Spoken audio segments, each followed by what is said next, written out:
আচ্ছা, এটা 48th lecture এই সিরিজের। তো আমি এতক্ষণ ধরে বক বক করছিলাম, আমার মাইক্রোফোন কি করে অফ হয়ে গেছে আমি জানি না, একটু আগে তোমাদের সাথে কথা বলছিলাম সব টেকনিক্যালিটি। তো কার্ড যেটা আমরা একটু সাম আপ করে তারপর যাচ্ছি ফোর্থ অ্যান্টিনোমিতে। কার্ড যেটা করছেন যে বলেছে তিনটে ট্রান্সেন্ডেন্টাল আইডিয়া আছে। অ্যাটলিস্ট তিনি তিনটের কথা বলেছেন, বাকিগুলোর কথা বলেননি যদি থেকে থাকে। এখানে তিনি কমপ্লিটনেসের দাবি করছেন না, যেরকমটা দাবি করেছিলেন কনসেপ্ট গুলোর ক্ষেত্রে, আমাদের পিওর কনসেপ্ট গুলোর ক্ষেত্রে কমপ্লিটনেসের দাবি করেছিলেন যে এর বাইরে আর নেই, এর কমও নেই, এর বেশিও নেই। এই দাবিটা ওর ছিল, সেটা প্রুভ করেছিলেন, অন্তত উনি মনে করছেন যে প্রুভ করেছিলেন। কিন্তু ট্রান্সেন্ডেন্টাল আইডিয়ার ক্ষেত্রে উনি তিনটের কথা বলেছেন: God, immortality of the soul, আর একটা হচ্ছে ফ্রিডম অফ উইল। তো উনি ইমর্টালিটি অফ দ্য সোল নিয়ে আলোচনা করেছেন এবং সেটা যে প্রুভ করা যায় না সেটা দেখিয়েছেন প্যারালজিজমে। গড নিয়ে তিনি আলোচনা করবেন, এবং তোমরা দেখেছো ওয়ার্ল্ডের আলোচনায় কিছুটা গডের আলোচনা এসছে, কিন্তু সেটা নিয়ে আলাদা করে আলোচনা উনি করবেন পরে বিস্তৃতভাবে। ওই যখন এখানে বলছেন যে ওয়ার্ল্ডের কোনো কজ আছে কিনা, ইনসাইড ইট অর আউটসাইড ইট, এই আউটসাইড ইট আর ইনসাইড ইট বলার মধ্যে দিয়ে একটা গডের প্রসঙ্গ এসে যায়। আবার কোনো ফ্রি কজেশন আছে কিনা, সেটা থাকলে কার থাকতে পারে, সেটা মানুষের যেমন থাকতে পারে তেমন গডেরও থাকতে পারে, কাজে গডের প্রসঙ্গ এসে যায় এখানে। কিন্তু ডাইরেক্ট গডের কথা কোথাও বলেননি অ্যান্টিনমিতে। ফ্রিডম অফ উইলের কথা তিনি ফ্রিডমের কথা বলেছেন, কিন্তু ফ্রিডম অফ উইলের কথা বলেননি। এই ফ্রিডমটা অনেক জেনারেল ফ্রিডম অফ উইলের থেকে, এটা ফ্রি কজেশন। তার মধ্যে তার একটা পার্ট হয় ফ্রিডম অফ উইলটাও কিন্তু ফ্রি কজেশন। এখানে একভাবে দেখালেন in general, in the respect of the world, free causation এইটা একটা অ্যান্টিনমি। এর সপক্ষেও যুক্তি আছে, বিপক্ষেও যুক্তি আছে, তাই অ্যান্টিনমি। তাহলে বোঝা যাচ্ছে ফ্রিডম অফ উইলের সপক্ষেও যুক্তি পাওয়া যাবে, বিপক্ষেও যুক্তি পাওয়া যাবে। কিন্তু দেখো ওয়ার্ল্ড অ্যাজ সাচ সেটা কিন্তু ট্রান্সেন্ডেন্টাল আইডিয়ার মধ্যে পড়ে না।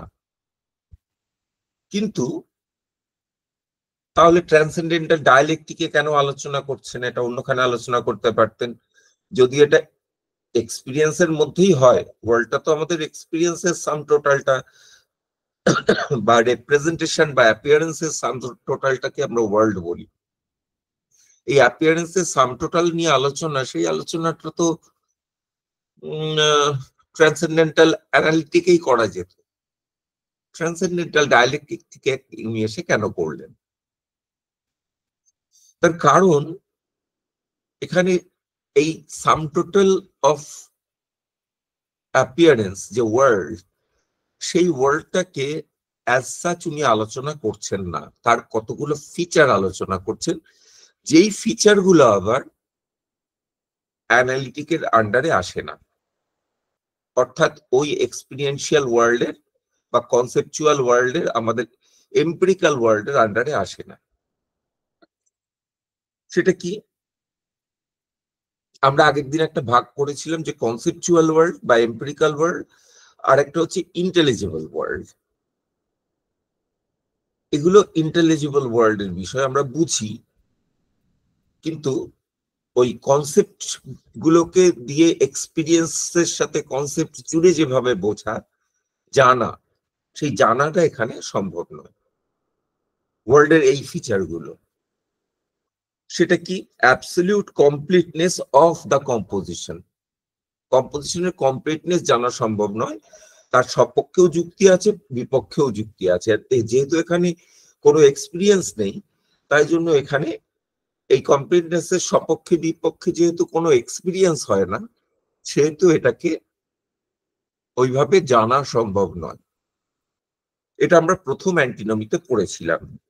সেকেন্ড অ্যান্টিনমি পড়েছিলাম the absolute completeness of the division. এই যে ভাগ করতে করতে আসে, আমাদের এক্সপিরিয়েন্স গুলো ভাগ হতে হতে আসে, কারণ থেকে কার্য আসে। কমপ্লিটনেস অফ কম্পোজিশন মানে এই কারণ কার্যের শৃঙ্খলটা, অর্থাৎ কারণের কমপ্লিটনেস, কমপ্লিট কারণ। আর কমপ্লিটনেস অফ ডিভিশন মানে হচ্ছে কার্যের দিক থেকে এটা একটা কমপ্লিটনেস আছে, সেটাও আমরা প্রুভ করতে পারবো না। অ্যাবসলিউট কমপ্লিটনেস অফ অ্যারাইজিং, উদ্ভবের, নতুন উদ্ভবের কারণ আছে, এটা আমরা প্রুভ করতে পারবো না। এটা এটা কমপ্লিটনেস আছে, এটা একটা সম্পূর্ণতা আছে, এটা প্রমাণ করতে পারবো না। যেখানে ফ্রিডমের আলোচনাগুলো করা হয়েছিল। Absolute completeness of the dependence of the existence of the alterable in appearance. অ্যাপিয়ারেন্সের যেগুলো পাল্টে পাল্টে যায়, অ্যাপিয়ারেন্স গুলো তো আমরা জানি সবই যাই অ্যাপিয়ারেন্স, সেগুলো সবই পাল্টে যায়। তো সেইগুলোর, সেই পাল্টে যাওয়া জিনিসগুলোর মানে একটা কিছুর উপর সেটার কমপ্লিটনেস আছে, পুরো সিস্টেমটা কমপ্লিট। অর্থাৎ কোথায় গিয়ে থামবো, একটা সম আছে যেখানে আমরা থামি, তো সেরকম থাকবে,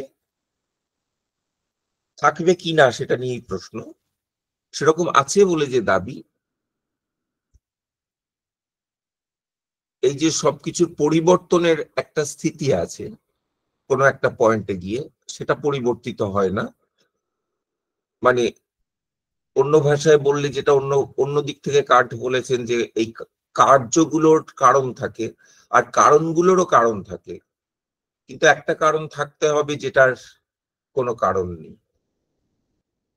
তেমন একটা জিনিস থাকতে হবে যেটা পরিবর্তিত হয়ে জগৎ উৎপন্ন হয়েছে, কিন্তু যার পরিবর্তন নেই, যেটা অন্য কিছুর পরিবর্তন হয়। তো সেইটা নিয়ে ফোর্থ অ্যান্টিনমিতে আলোচনা করছেন। এই ফিচার গুলো কিন্তু আবার ট্রান্সেন্ডেন্টাল অ্যানালিটিকের পার্ট নয়। এখন সেটার আমরা থিসিসটা পড়েছিলাম। থিসিসে বলা হয়েছিল, the world, to the world there belongs something that either as part of it or as its cause is an absolute necessary being। তাহলে ওয়ার্ল্ডের মধ্যে বা তার কারণ হিসেবে কোনো আবশ্যিক কোনো বস্তুকে পাওয়া যায় না।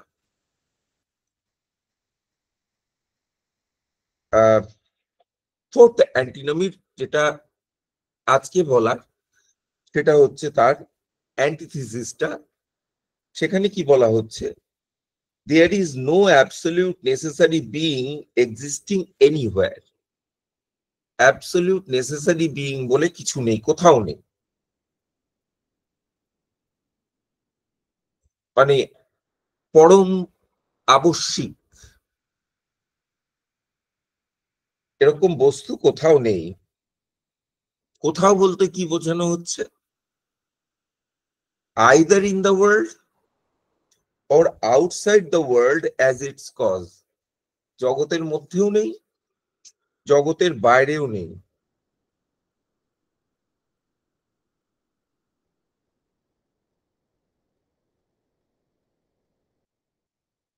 কোথাও নেই।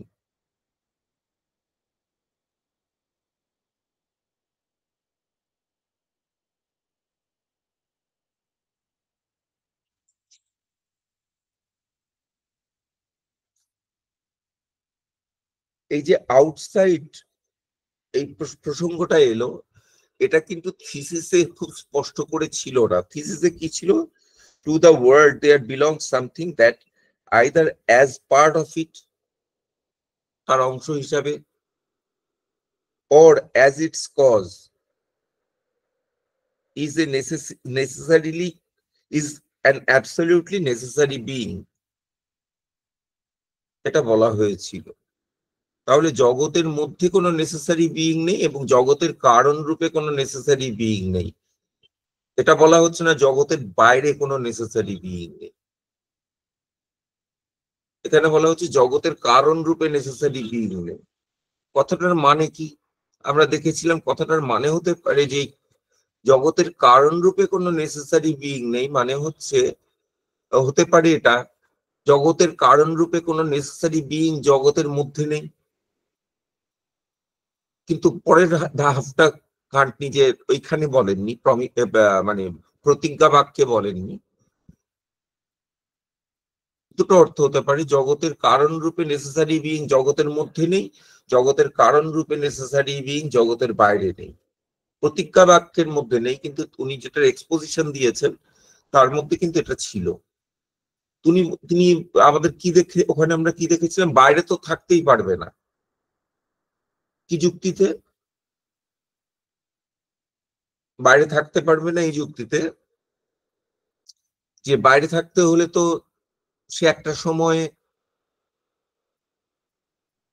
জগৎটাকে সৃষ্টি করেছে, যেহেতু সে কজ একটা সময় কজ আগে থাকে, টাইমের দিক থেকে আগে থাকে এবং এফেক্ট টাইমের দিক থেকে পরে থাকে। জগতের চেনটা যদি সে শুরু করে থাকে সেই কজটা, তাহলে তার এফেক্টটা একটা টাইমে হয়েছে, তার আগের মোমেন্টে কজটা ছিল। তাহলে কজটাও টাইম মোমেন্টের মধ্যে, টাইম চেনের মধ্যে চলে আসছে। টাইম চেনের বাইরে থেকে করতে পারবে না, টাইম চেনে পড়ে যেতে হবে। আর টাইম চেনে পড়ে গেলেই সেটা জগতের পার্ট হয়ে যাবে, জগতের বাইরে হবে না। তাহলে হতে হলে জগতের পার্টই হতে হবে। এই যুক্তিটা দিয়েছিলেন ওখানে। এখানে সেই যুক্তিটা রিপিট করবেন, সেরকম যুক্তি রিপিট করবেন এবং তারপরে তিনি বলবেন যে এটা এরকম একটা কজ আছে, না হলে মেইন আর্গুমেন্টটা ছিল এরকম একটা কজ আছে, অ্যাবসলিউট নেসেসারি মানে কজ আছে বা অ্যাবসলিউট নেসেসারি বিইং আছে, না মানলে ইনফাইনাইট রিগ্রেস হয়। এখানে মেইন জোরটা ছিল ইনফাইনাইট রিগ্রেসের মধ্যে, কারণ এই যে চেইন, এই চেনটা কোথাও থামবে না। কাজে আমরা টোটালিটির কথা বলতে পারি, ওয়ার্ল্ডটাকে টোটালিটি, এবং টোটালিটির কনসেপ্টটা আমাদের আছে, ওয়ার্ল্ডটাকে টোটালিটি বলতে পারি, কিন্তু কোনোদিনই টোটালিটিতে পৌঁছাতে পারবো না কনসেপচুয়ালি যদি না কোথাও থামা যায়, টোটালটাকে নিয়ে বলতে পারি। এখানে খেয়াল করে দেখো যে সমস্যাটা হচ্ছে, তার একটা কারণ হচ্ছে টাইম ইজ লিনিয়ার, মানে টাইম একরেখো, এক রেখায় চলে, বা লিনিয়ার বললে হবে না, মানে লিনিয়ার শুধু নয়, এটা হ্যাঁ লিনিয়ার, যে এটা স্ট্রেট লাইনের মতন চলে টাইমটা এই কনসেপ্টটার জন্য। কারণ তুমি যেই স্ট্রেট লাইনই আঁকো, আমরা জানি স্ট্রেট লাইনের কোনো শেষ নেই, দুই দিকেই ইনফাইনাইটলি সেটাকে এক্সটেন্ড করা যায়। কিন্তু এখানে মজার বিষয় যে পয়েন্টটা কান্ট উত্তরে ধরবেন, কিছুটা উত্তরটা বলে দিচ্ছি এই যে সমস্যাটা। দেখো, যে কোনো স্ট্রেট লাইন নাও, স্ট্রেট লাইনের কখনো তার লিমিট থাকে না। কেন, কি অর্থে লিমিট থাকে না? স্ট্রেট লাইনটা দুদিক থেকেই ইনফাইনাইটলি এক্সটেন্ডেবল, দুদিক থেকে টানতে পারো। চুইংগাম টানলে একটা লেভেলে ছিঁড়ে যাবে, কিন্তু স্ট্রেট লাইনের তো ওরকম ছেঁড়ার মতন ব্যবস্থা নেই। টানতে টানতে তুমি যত খুশি বড় করে যাও ততই হবে, বড় হয়ে যাবে। টাইমের সিরিজটা ওরকম, অতীতে যাও, তার অতীতে যাও, তার অতীতে যাও, যত খুশি অতীতে যাও, শেষটা পাবে না। ওদিকে আবার ভবিষ্যতে যাও, ভবিষ্যতে যাও, যত ভবিষ্যতে যাও, শেষ পাবে না।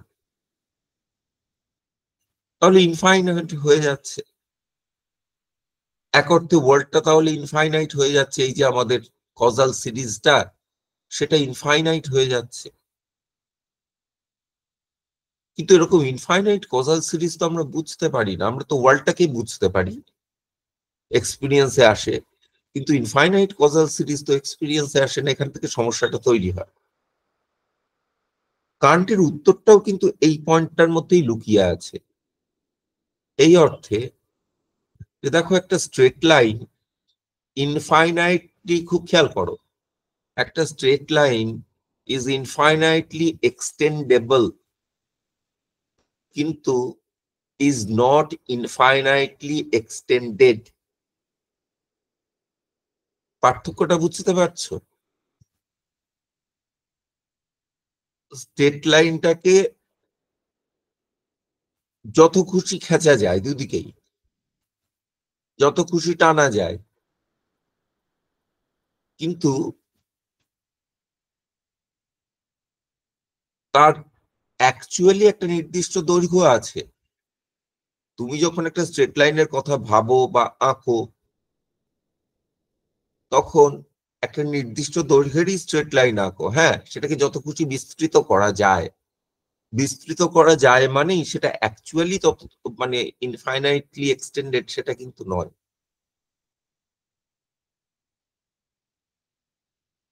ঠিক তেমনি ওয়ার্ল্ডকে ইনফাইনাইটলি এক্সটেন্ড করা যায়, কজালি ভাবা যায়, কিন্তু ওয়ার্ল্ডটা অ্যাকচুয়ালি ইনফাইনাইটলি এক্সটেন্ডেড এরকম নাও হতে পারে। এর থেকে ফলো করে না যে ওয়ার্ল্ডটা অ্যাকচুয়ালি ইনফাইনাইটলি টাইমে টাইমে ইনফাইনাইটলি এক্সটেন্ডেড। এই যে ইভেন্টের সিরিজ যা যা ঘটেছে, ধরো একজন মানুষ, আমি নিজের এক্সাম্পল দিয়ে বলছি, আমি একজন মানুষ একটা কজাল সিরিজের মধ্যে দিয়ে এসেছি, আমার বাবা মা ছিল, তাদের বাবা মা ছিল, তাদের বাবা মা ছিল, তাদের বাবা মা ছিল, তাহলে ইনফাইনাইটলি এক্সটেন্ডেবল। আবার ওদিকেও ইনফাইনাইটলি এক্সটেন্ডেবল, যেমন আমার সন্তান সন্ততি, তাদের সন্তান সন্ততি, তাদের সন্তান সন্ততি। কিন্তু খেয়াল করে দেখো, অ্যাট এ গিভেন মোমেন্ট এটা ইনফাইনাইটলি এক্সটেন্ডেবল হলেও ইনফাইনাইটলি এক্সটেন্ডেড নয়। যেমন ধরো এই মোমেন্টে যদি আমার এক্সিস্টেন্সের কথা ভাবি, বা তুমি তোমার এক্সিস্টেন্সের কথা ভাবো, তুমি আছো, হয়তো বা তোমার বাবা মা আছে, তার আগে কিছু নেই অ্যাকচুয়ালি, তার আগের আগের আগের আগের পুরুষরা সব নেই আর। ঠিক তেমনি তুমি আছো অবশ্যই, তার পরের পরের পরের পরের পুরুষরা এক্সটেন্ডেবল কিন্তু অ্যাকচুয়ালি নেই, ঠিক ওই সরল রেখার মতো।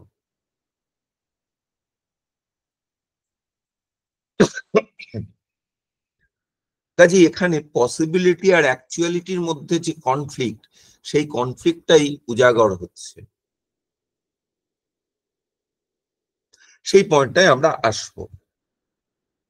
এই পয়েন্টটা এখানে বলে রাখলাম, এইটা ধরে কান্ট ভাঙবেন এই কনফ্লিক্ট, সেটাই আসবো আমরা।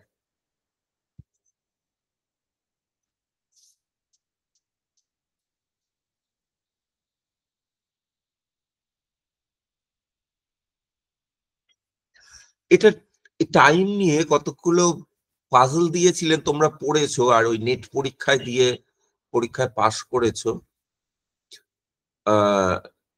টাইম নিয়ে পাজল গুলো হচ্ছে জেনোস পাজল বলা হতো এনশিয়েন্ট গ্রিসে। সেই পাজল গুলো মেইনলি মোশন নিয়ে হতো, পাজল গুলো।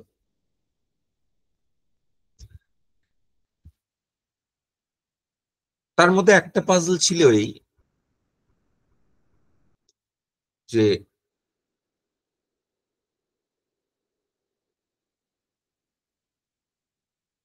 যেমন ধরো একটা তীর, এই পয়েন্ট থেকে তোমরা এই আর্গুমেন্টটা পড়েছো, আমি জাস্ট তোমাদের রিকালেক্ট করতে বলছি, মনে করতে বলছি। জেনোর আর্গুমেন্ট, একটা তীর এ পয়েন্ট থেকে বি পয়েন্টে যাচ্ছে, এটাই গতি, মোশন, একটা মোশনে যাচ্ছে। এখন এ পয়েন্ট থেকে বি পয়েন্টে যাচ্ছে, কত গতিতে যাচ্ছে সেটা কি করে বুঝি?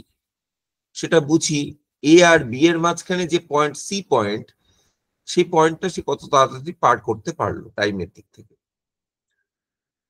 এখন দেখো, জিওমেট্রির একটা প্রিন্সিপাল হচ্ছে যে কোনো দুটো পয়েন্টের মাঝখানে একটা পয়েন্ট আছে, মিডল পয়েন্ট আছে। তাহলে এ আর বি পয়েন্টের মাঝখানে অবশ্যই একটা সি পয়েন্ট থাকবে। তাহলে তীরটাকে আগে এ পয়েন্ট থেকে সি পয়েন্টে যেতে হবে, তারপর সি কে ক্রস করে বি পয়েন্টে যাবে। এবার এই যুক্তিটাকেই তোমরা রিকার্সিভলি লাগিয়ে যাও, পরপর লাগিয়ে যাও। তাহলে কি হবে? এ আর বি এর মাঝখানে সি এসে গেছে পয়েন্ট, তাহলে এ আর সি আবার দুটো ভাগ হয়ে গেল, এ আর সি ওই লাইনটার, আর আরেকটা ভাগ হলো সি আর বি। কল্পনায় ভেবে নাও, এখন এ আর সি কে ধরো, তীরকে যদি বি পর্যন্ত পৌঁছাতে হয় মাঝে সি কে ক্রস করতে হবে। এবার তাকে যদি সিতে পৌঁছাতে হয়, জিওমেট্রির প্রিন্সিপাল অনুসারে যে কোনো দুটো পয়েন্টের মাঝখানে একটা পয়েন্ট থাকে, তাহলে এ আর সি এর মাঝখানে একটা ডি পয়েন্ট থাকতে হবে।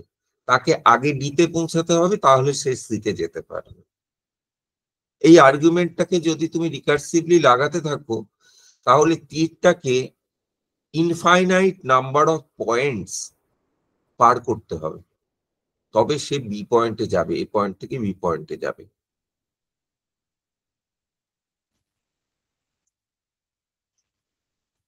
কি করে যাবে এ পয়েন্ট থেকে বি পয়েন্টে? নাহলে কিন্তু সমস্যা হলো, কোনো তীর বা কোনো বস্তুই ইনফাইনাইট নাম্বার অফ পয়েন্টস কে পার করতে পারে না। কাজে কোনোদিনই একটা তীর লজিক্যালি এ পয়েন্ট থেকে বি পয়েন্টে গিয়ে পৌঁছাতে পারবে না। যেহেতু ইনফাইনাইট নাম্বার অফ পয়েন্টস মানে ইনফাইনাইট স্পেস কভার করতে পারে না। ইনফাইনাইট নাম্বার অফ পয়েন্টস মানে একটা স্পেসের একটা পয়েন্ট, তীর তো স্পেস দিয়েই যায়, স্পেসের একটা পয়েন্ট। সে তাহলে এ পয়েন্ট থেকে বি পয়েন্টে যেতে গেলে তাকে ইনফাইনাইট স্পেস ক্রস করতে হবে, সেটা সে করতে পারে না। তাহলে কোনোদিনই সে বি পয়েন্টে গিয়ে পৌঁছাতে পারবে না। এটা জেনোর আপত্তি ছিল। আমি একজন কান্টশিয়ান কে এই প্রশ্নটার উত্তর জিজ্ঞাসা করেছিলাম যখন ছাত্র ছিলাম, এই কান্ট প্রসঙ্গে, পড়ানোর প্রসঙ্গে। তিনি আমাদের কান্ট পড়াতেন না, অন্য কিছু পড়াতেন। তিনি কান্টশিয়ান, কান্টের এক্সপার্ট, প্রফেসর প্রণব কুমার সেন, এখন নেই, আমাদের মাস্টারমশাই। তিনি এই কান্টশিয়ান উত্তরটাই দিয়েছিলেন। দেখো, এ আর বি এর মধ্যে ইনফাইনাইট পয়েন্টস পসিবল, কিন্তু অ্যাকচুয়াল নয়।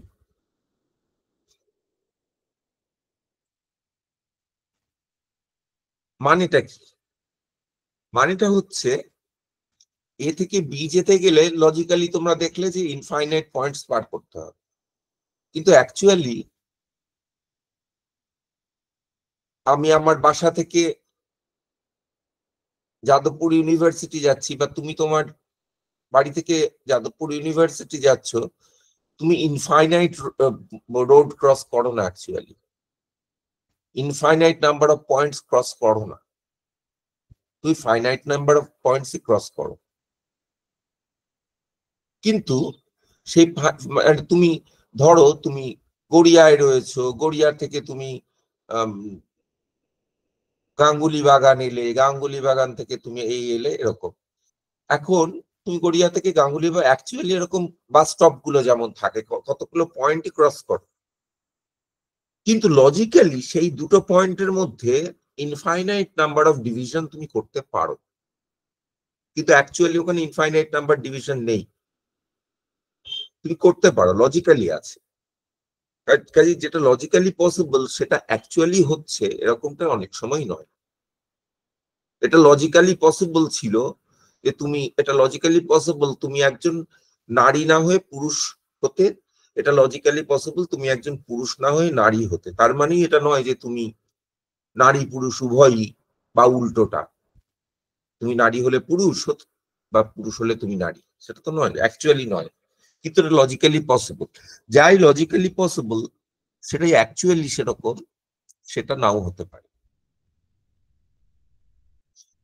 এইদিকে কান্টের সলিউশন যাবে এবং উল্টো স্যার একটা জিনিস মাথায় আসছে এই জায়গাটায়, হ্যাঁ এই যে পয়েন্টের কথা বলছেন আপনার বাড়ি থেকে ইউনিভার্সিটির মধ্যে, তো এটা ঠিকই যে আমরা একটা ফাইনাইট ডিস্টেন্সে কভার করছি এখানে, কিন্তু যখনই আমি পয়েন্ট বলবো, পয়েন্টটা কিন্তু কনসেপচুয়ালি একটা স্পেসকে অকুপাই করে দিচ্ছে। কিন্তু আপনারই ওই কবিতাটা মাঝখানে যে দিয়েছিলেন, সেটা ওই পয়েন্ট যদি কনসেপচুয়াল, মানে পয়েন্ট তো একটা কনসেপ্ট যার মাত্রা হচ্ছে শূন্য, যেহেতু শূন্য মাত্রা যদি ধরি তাহলে ইনফাইনাইট কনসেপ্ট ওখানে আসতেই পারে। কারণ এই রেনোর পাজেলটাই যেটা এ আর বি এর মধ্যে, মানে একটা স্ট্রেট লাইনের ডেফিনেশন আছে যে এ আর বি এর মধ্যে শর্টেস্ট ডিস্টেন্স হচ্ছে স্ট্রেট লাইন, আর এ আর বি এর মধ্যে এরকম হাজারো পয়েন্ট আছে, মানে ইনফাইনাইট পয়েন্ট রাখা সম্ভব। রাখা সম্ভব শুধু নয়, রাখতেই হবে, কারণ হ্যাঁ যেই বলবে এ আর বি এর মাঝখানে পয়েন্ট আছে আর তোমার প্রিন্সিপাল অনুসারে তাহলে ওই পয়েন্ট দুটোর মাঝখানেও আরেকটা পয়েন্ট আসবে, কাজে তুমি হ্যাঁ, যত কাছাকাছি পয়েন্টই ভাবো না কেন তার মাঝখানেও একটা পয়েন্ট থাকবে। সেটা এই জন্যই সম্ভব যেহেতু পয়েন্টের মাত্রা হচ্ছে শূন্য। হ্যাঁ হ্যাঁ, সেই জন্য। যদি ওর মাত্রা, ওটা যদি একমাত্রিক বা দ্বিমাত্রিক হতো তাহলে কিন্তু ওটা লিমিট ফাইনাইট হয়ে যেত। হ্যাঁ ঠিকই। আর আমরা যখন রিয়ালিটিতে এটা মানে প্রয়োগ করি, আমাদের ব্যবহারে ডিস্টেন্স মাপি, তখন কিন্তু আমরা শূন্য মাত্রায় কিছু মাপি না, মাত্রা দিয়েই মাপি। হুম, এটা একদম যেমন ঠিক। এবং এই যে পার্থক্যটা করছো, এই পার্থক্যটা গেলে এরপরে আমি একসময় বলবো তোমাদের। দেখো, টাইম নিয়ে মেইন সমস্যাটা হয়, টাইম নিয়ে, স্পেস নিয়ে যতটা সমস্যা তার থেকে বেশি টাইম নিয়ে সমস্যা। হ্যাঁ ফিলসফিতে সে ইন্ডিয়ান বলো ওয়েস্টার্ন বলো সব জায়গায় টাইম নিয়ে আসল সমস্যাটা মেইন। কারণ স্পেশাল অবজেক্ট বলতে গেলে টাইমে তো বলতেই হবে, কিন্তু টেম্পোরাল অবজেক্ট বললে স্পেশাল অবজেক্ট নাও বলতে হতে পারে। যেমন আমার থট গুলো টেম্পোরাল, কিন্তু থট গুলো স্পেশাল নয়। কাজে টাইমের সমস্যাটা সবচেয়ে বড় সমস্যা।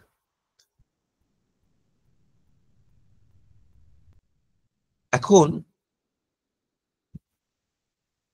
কান্ট হচ্ছেন কনসেপচুয়ালিস্ট। টাইমটা তো আমাদের একটা কনসেপ্ট। কনসেপচুয়ালিস্ট মানে কনসেপ্ট মানে এই অর্থে কনসেপ্ট নয় যে ওটা কনসিয়াস সেন্সে কনসেপ্ট। উনি কনসেপ্ট অফ টাইম কথাটা ইউজ করেছেন, কিন্তু টাইম আমরা জানি মনের ভেতরে থাকে, সেটা ফর্ম অফ সেন্সিবিলিটি, জগতের ওপর আরোপ করা হয়।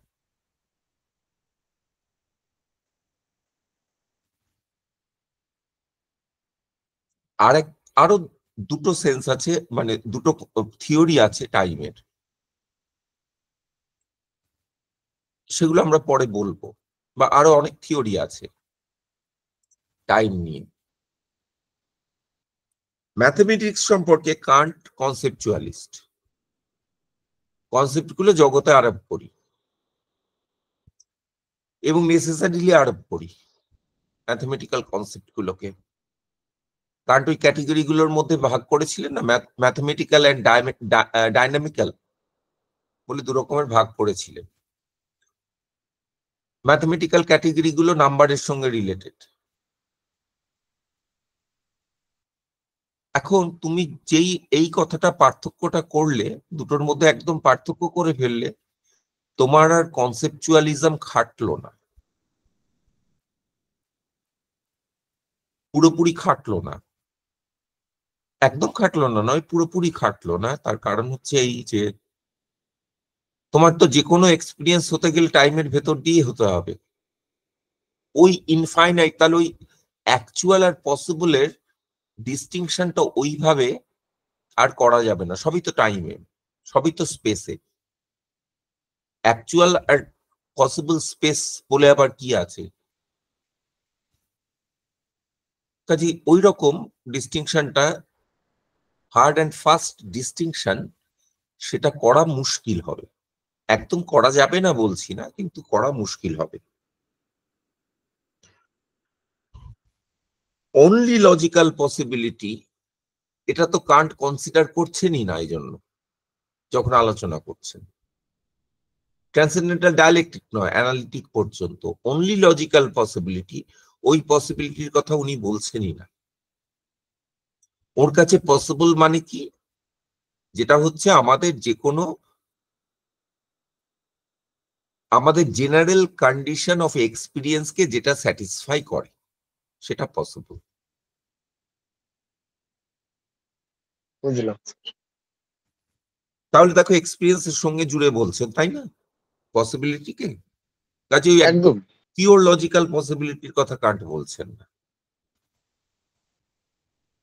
কাজে কান্টের মধ্যে এখানে একটা সমস্যার জায়গা রয়েছে, যে আমরা সত্যি করে পসিবিলিটিকে ওই সেন্সে যদি ধরি, লজিক্যালি, পিওরলি লজিক্যালি পসিবল, সেই কথাটা যদি ধরি, কান্ট তেমন কথা, কান্টের মধ্যে লাগানো একদিক থেকে মুশকিল।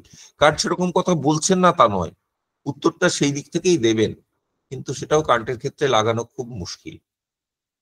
যাই হোক, যাই জায়গাটায় তারপরে আরো স্পষ্ট হবে।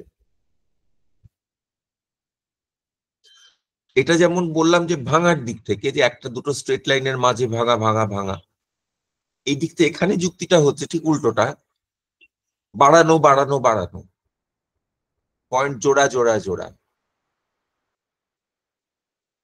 এই দিক থেকে। তাহলে সেখানে কি বলা হচ্ছে, there is no absolutely necessary being existing anywhere, either in the world or outside the world, as its cause. জগতের মধ্যে বা জগতের বাইরে কোনো কারণ হিসাবে, জগতের কারণ হিসাবে, জগতের কারণ মানে এই অ্যাপিয়ারেন্সের যে চেনটা, সেই চেনের কারণ হিসাবে কোনো নেসেসারি বিইং নেই।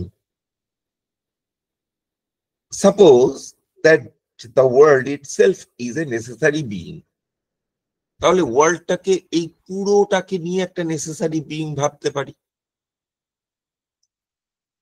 এই কজাল চেইনটা একটা নেসেসারি বিইং। এখানে কান্ট একটা অ্যাজাম্পশন নিচ্ছেন, সেটা তুমি মানতেও পারো, নাও মানতে পারো। অ্যাজাম্পশন নিচ্ছেন এই, যে যদি একটা টোটাল কম্পোনেন্টের কোনো কম্পোনেন্ট নেসেসারি না হয়, তাহলে হোলটা নেসেসারি হবে না। যদি কোনো কম্পোনেন্ট নেসেসারি না হয়, তাহলে হোলটা নেসেসারি হবে না। এই অ্যাজাম্পশনটা মানলে কান্টের আর্গুমেন্ট দাঁড়িয়ে যাবে। ওয়ার্ল্ডের কোনো কম্পোনেন্টই নেসেসারি নয়, আমার এক্সিস্টেন্সটা নেসেসারি নয়, আমি না থাকলেও না থাকতে পারতাম। তাহলে টোটালিটি অফ দ্য ওয়ার্ল্ড, আমার বাবার এক্সিস্টেন্স বাবা মায়ের এক্সিস্টেন্স নেসেসারি নয়, তার বাবা মায়ের এক্সিস্টেন্স নেসেসারি নয়, তার এরকম ভাবে কোনোটাই নেসেসারি নয়। এবং ডাক্তারদের জিজ্ঞাসা করলেও বলবে যে একটা সন্তান জন্মানো একটা অ্যাক্সিডেন্ট। অনেকে সন্তান জন্মায় না, তারা খুব দুঃখী হয়, করে ডাক্তারের কাছে যায়। ডাক্তার তখন তাদের বোঝান যে দেখুন, একটা বাচ্চা তাদের কোনো পিতার দিক থেকে বা মাতার দিক থেকে, মানে যারা পিতা মাতা হতে পারে সেরকম কাপলের কারোরই কোনো সমস্যা নেই, শারীরিক সমস্যা নেই, তাও হয় না। বলা হয় হিসাবে দেখা যাচ্ছে প্রতি 8টা কাপলের মধ্যে একটা কাপলের সন্তান হয় না, মানে যাদের কোনো সমস্যা নেই, এরকম কমপ্লিটলি সুস্থ, থাইরয়েড নেই, এই নেই সেই ওরকম কেস নয়, সুস্থ হয় না। ডাক্তার তখন বোঝান, দেখুন সন্তান জন্মানোটা একটা অ্যাক্সিডেন্ট, আপনার জীবনে কোনো অ্যাক্সিডেন্ট হয়নি, এইটাই হচ্ছে ব্যাপার। জিজ্ঞাসা করে কেন বাচ্চা হচ্ছে না ডাক্তারবাবু, ডাক্তারবাবু তো আর কিছু বলতে পারেন না, উল্টো দিক থেকে বলেন যে আপনার জীবনে অ্যাক্সিডেন্ট ঘটেনি, এটা একটা অ্যাক্সিডেন্ট। তাহলে আমাদের জন্মটা একটা অ্যাক্সিডেন্ট। এখন কেন অ্যাক্সিডেন্ট হলো না, এই প্রশ্নের কোনো উত্তর হয় না। কেন অ্যাক্সিডেন্ট হলো না, কেন অ্যাক্সিডেন্ট হলো তার উত্তর হয়, কেন অ্যাক্সিডেন্ট হলো না তার উত্তর হয় না। তো আমরা সবই যদি অ্যাক্সিডেন্ট হই তাহলে টোটালিটিটাও অ্যাক্সিডেন্ট, নেসেসারি হতে পারবে না। এটা কান্টের যুক্তি। কিন্তু ওই প্রিন্সিপালটা নিয়ে সমস্যা আছে, এটা যে কম্পোনেন্ট নেসেসারি না হলে টোটালিটিটা নেসেসারি হবে না, এটা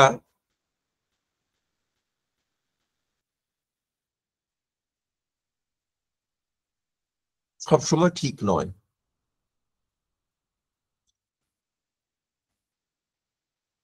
যেমন ধরো কম্পোনেন্ট পিটাও নেসেসারি নয়, নট পিটাও নেসেসারি নয়, কিন্তু পি অর নট পি এটা নেসেসারি।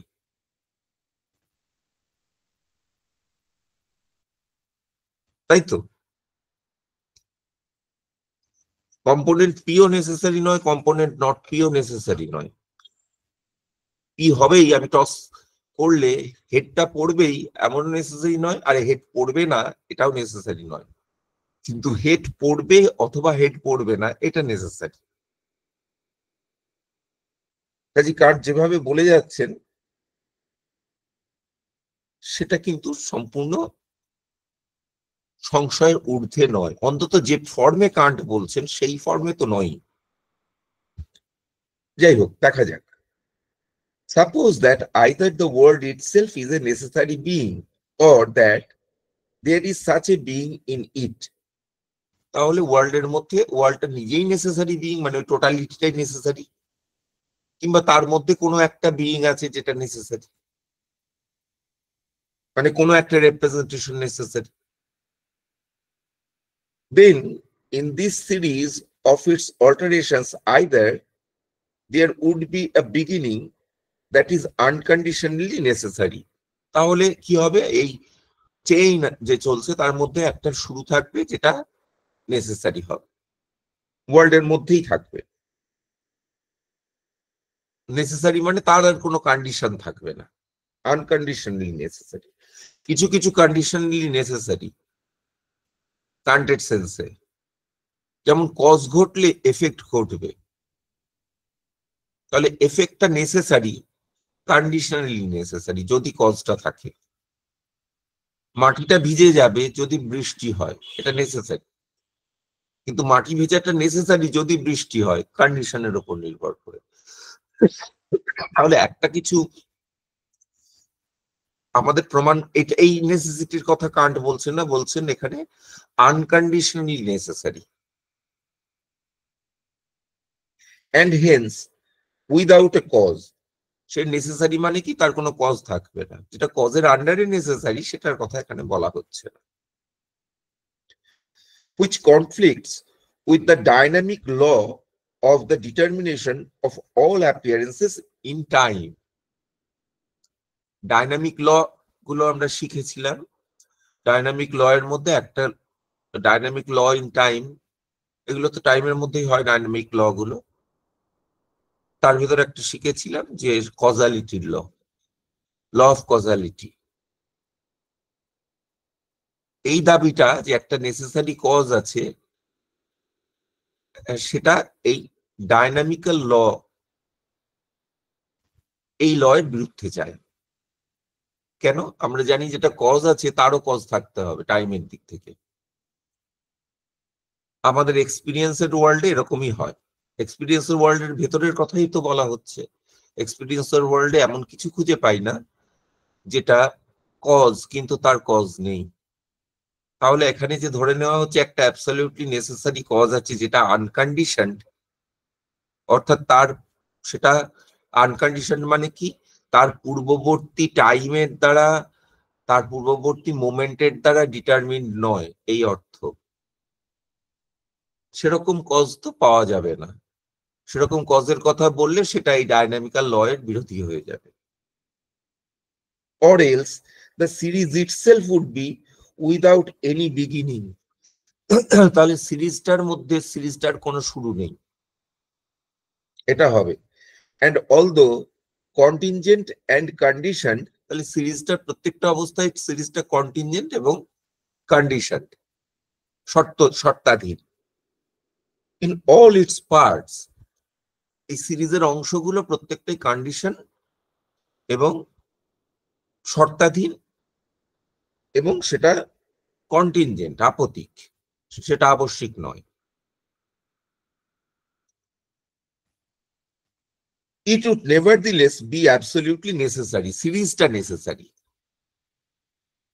তাহলে সিরিজের পার্টটা নেসেসারি হতে পারবে না, কান্ট বলে দিলেন, কারণ সেটা আমাদের ডাইনামিক্যাল ল এর বিরোধী হয়। তাহলে টোটাল সিরিজটাই নেসেসারি হোক, এটা হলে কি হবে?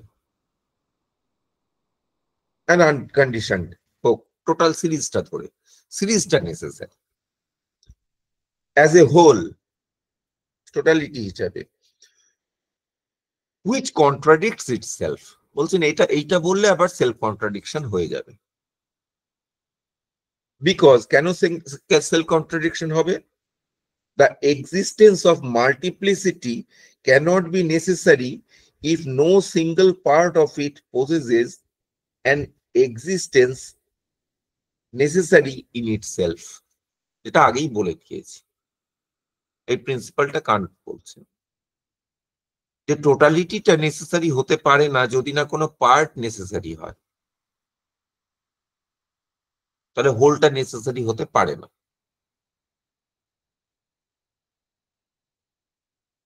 এই প্রিন্সিপাল কান্ট কোথা থেকে পেলেন, এর প্রমাণ কি, কিচ্ছু বলেননি, শুধু এটুকু বলেই চলে গেছেন। কিন্তু এই প্রিন্সিপালটা দেখছো যে মানে অ্যাজ সাচ কোয়েশ্চেনেবল প্রিন্সিপাল, কিন্তু এটা মেনে নিলে এই যে ওয়ার্ল্ডটা টোটালিটি হিসাবে এই প্রিন্সিপালটা ধরে নাও ট্রু, তাহলে ওয়ার্ল্ডটা টোটালিটি হিসাবে নেসেসারি এটা আর বলা যাবে না, কারণ সেটা সেলফ কন্ট্রাডিক্টরি হয়ে যাবে। কারণ টোটালিটি নেসেসারি হতে গেলে তার পার্ট, কোনো না কোনো পার্টকে নেসেসারি হতে হবে, কিন্তু ওয়ার্ল্ডের কোনো পার্টই নেসেসারি নয়, তাহলে ওয়ার্ল্ডের টোটালিটি নেসেসারি বললে সেটা একটা কন্ট্রাডিকশন হয়ে যাবে, এটা বলা হলো। সাপোজ অন দ্য কন্ট্রারি, তাহলে একটা পার্ট প্রমাণ করে এলেন। সাপোজ অন দ্য কন্ট্রারি, উল্টো দিকটা ধরি যদি, there were an absolute necessary cause of the world outside of the world, তাহলে ওয়ার্ল্ডের মধ্যে কজটা আছে, এটা না বলে যদি বলি ওয়ার্ল্ডের বাইরে এরকম একটা নেসেসারি কজ আছে, ওয়ার্ল্ডের মধ্যে তো প্রমাণ করতে পারলাম না। এটা যদি ধরে নি, কান্ট কিন্তু মানে এখন কিন্তু অ্যান্টিথিসিসটা হচ্ছে, মানে এরকম নেই, এই পক্ষেই হচ্ছে, যুক্তি দেওয়া হচ্ছে, যুক্তিটা দেওয়া হচ্ছে ওই রিডাকশীয় যুক্তি অ্যাড অ্যাবসার্ডাম, মানে উল্টো দিকটা ধরে নিয়ে যুক্তি দেওয়া হচ্ছে। ধরে নি ওয়ার্ল্ডের বাইরে এরকম একটা কজ আছে এবং কান্ট দেখাবেন সেটা সম্ভব না, তাহলে কোনো নেসেসারি বিইং নেই, জগতের মধ্যেও নেই, জগতের বাইরেও নেই। বাইরে আছে বললে কি হবে? Suppose on the contrary there were an absolute necessary cause of the world outside the world, then this cause as the supreme being, these changes and their then this cause, outside cause-টা, this cause as the supreme member in the series of causes of alterations in the world would first begin their changes and their series. তাহলে এই কজটা বাইরে থেকে, এই যুক্তিটা তোমরা আগে শিখেছো, এই কজটা বাইরে থেকে কি করবে, এই সিরিজটাকে শুরু করবে, জগতের যে চেন সিরিজ, সিরিজটাই তো জগৎ, সেই সিরিজটাকে শুরু করবে, মানে গড জাতীয় কিছু যে সুইচ অন করে দেবে বাইরে থেকে। কিন্তু কান্টের এই আর্গুমেন্টে কি দাঁড়াচ্ছে কান্টের দিক থেকে, সেটা তোমরা আগেই দেখেছো। এই আর্গুমেন্টটা একটু রিপিটিটিভ,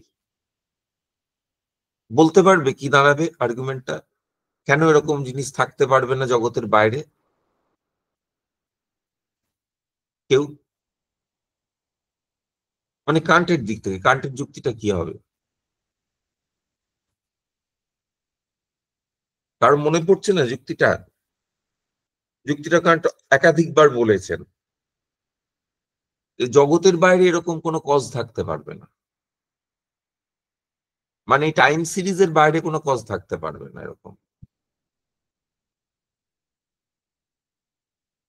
তার যুক্তিটা দেখো খুব সহজ, বারবার বলা হয়েছে, আজকেও বলেছি আমি, যে বাইরে থাকলে সে ভেতরে চলে আসবে। কারণ সেটা যদি কজ হয়, কজের নিয়ম অনুসারে এফেক্টটার আগের মুহূর্তে কজ থাকে, আগের মুহূর্তে মানে আগের সময় কজ থাকে, তাহলে এফেক্টটার আগে কজ থাকবে টাইমের দিক থেকে। তাহলে তাকে একটা টাইমে ওয়ার্ল্ডটাকে ক্রিয়েট করতে হবে, তাহলে সে টাইম চেনের মধ্যে পড়ে, টাইম চেনের বাইরে নেই।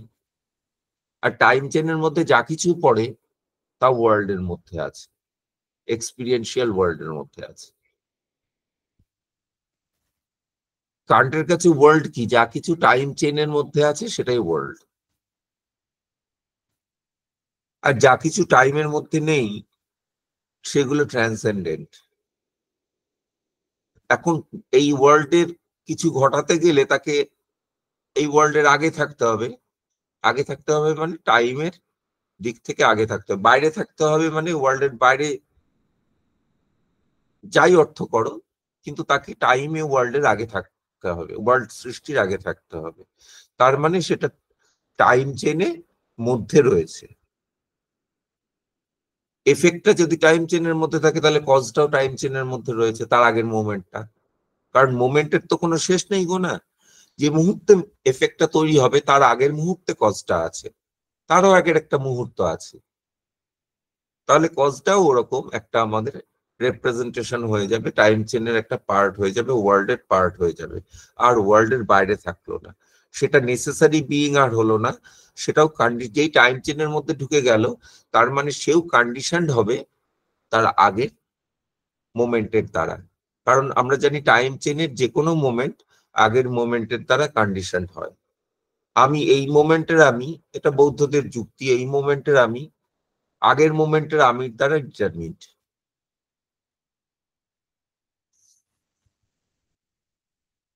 আগে আমি চিন্তা করছি মানে এখন আমি যা যা যা বলছি তার আগের মোমেন্টের আমির দ্বারা ডিটারমিন্ড। আগের মোমেন্টের আমিটা যেটা চিন্তা করেছিল সেটা এখন মোমেন্টের আমি বলছে। ঠিক তেমনি ওই মোমেন্টে যদি কজ করে ওয়ার্ল্ডকে, তাহলে তার আগের মোমেন্টের দ্বারা সে ডিটারমিন্ড, সে আগের মোমেন্টে থাকবে, তার আবার আগের মোমেন্টের দ্বারা সে ডিটারমিন্ড।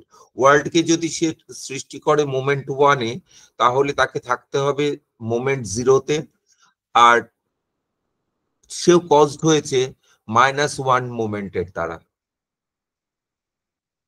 এটা বলতে হবে।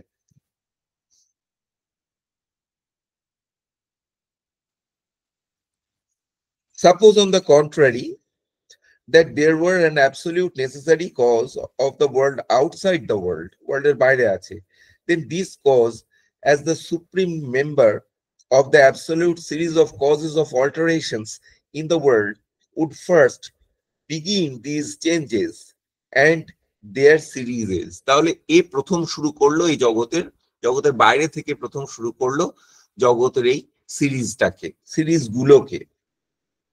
সিরিজগুলো কেন? জগতের তো একটা সিরিজ নয়, অনেক সিরিজ। তুমি একটা সিরিজের ফসল, আমি একটা সিরিজের ফসল, ওই গরুটা একটা সিরিজের ফসল, সেই গরুটা আর একটা সিরিজের ফসল। যেমন ভাবে বৌদ্ধরা বলে যে একটা কজাল চিনে তো সবাই হয়নি, তাহলে কি হয়ে যেত? আগের মোমেন্টের আমি আর পরের মোমেন্টের তুমি একাকার হয়ে যেত। তা তো হয় না, আগের মোমেন্টের তুমি পরের মোমেন্টের তুমির সঙ্গে এক হও, আবার আগের মোমেন্টের আমির সঙ্গে আগের মোমেন্টের পরের মোমেন্টের আমি এক হয়। আগের মোমেন্টের যদুর সাথে আগের মোমেন্টের পরের মোমেন্টের রহিম এক হয় না, কিংবা আগের মোমেন্টের অঞ্জুমানের সাথে পরের মোমেন্টের সুনিতা এক হয় না। আগের মোমেন্টের অঞ্জুমানের সাথে পরের মোমেন্টের অঞ্জুমান এক হয়, আগের মোমেন্টের সুনিতার সাথে পরের মোমেন্টের সুনিতা এক হয়। তার মানে কি, ওই সন্তানগুলো আলাদা আলাদা সন্তান, ওই ধারাগুলো আলাদা আলাদা ধারা, কজাল চেন গুলো। একটা সুনিতা উইলিয়ামসের চেন, একটা অঞ্জুমান খাতুনের চেন, একটা রহিম আক্তারের চেইন, একটা যদু যাদবের চেইন, তাহলে সিরিজেস তৈরি হয়। সব সিরিজ শুরু করেছে একজন।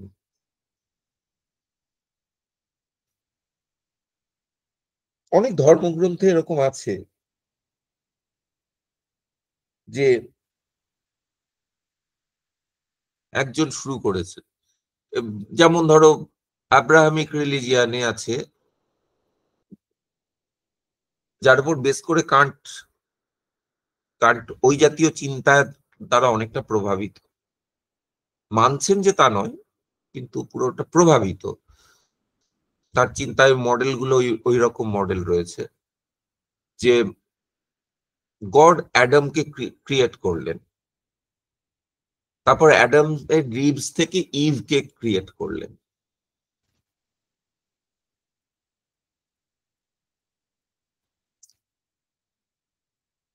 তো অ্যাডামের রিব থেকে ইভকে ক্রিয়েট করলেন,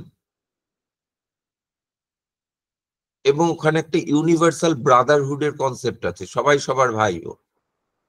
তো ভাই বোনই তো হবে, আদি পিতা মাতা তো একজন, মানে একই, একটা কাপল, অ্যাডাম অ্যান্ড ইভ। আর শুধু অ্যাডাম অ্যান্ড ইভ একটা কাপল তাই নয়, তারাও একটা থেকেই এসছে, আদম থেকেই এসছে, ইভও অ্যাডাম থেকে এসছে। কাজেই একটা কাপলও নয়, একজনের থেকে। কাজেই আমার আর তোমার সবার জিন এক হবে, কারণ একই জায়গা থেকে এসছি। কিন্তু জেনেটিক্স অবশ্য অন্য কথা বলে, তোমার জিন আমার জিন আলাদা। এখন তো জেনেটিক্স সম্পর্কে তোমরা অনেক কিছু জানো, যে তোমার জিন আমার জিন আলাদা, এবং আমরা এই যেগুলো ক্রাইমের গল্প পড়ি ইত্যাদি, সেগুলোতে দেখি যে ডিটেকটিভরা গিয়ে বা পুলিশ গিয়ে ওই জিন টেস্ট করে বলে দিচ্ছে, যে এমনকি ধরে ফেলেছে, এমন কেস আছে 100 বছর ধরে কেসটা সলভ হয়নি, কিছু স্যাম্পল প্রিজার্ভ করা ছিল, খুব ইম্পর্টেন্ট কেস, কিছু স্যাম্পল প্রিজার্ভ করা ছিল, তো লোকে ভুলেই গেছে। তারপরে একজন ইনভেস্টিগেটর এসে সেই কেসটা খুলেছে, একজন পুলিশ অফিসার এসে, বিদেশের কেস, সেই কেসটা খুলে টেস্ট করছে।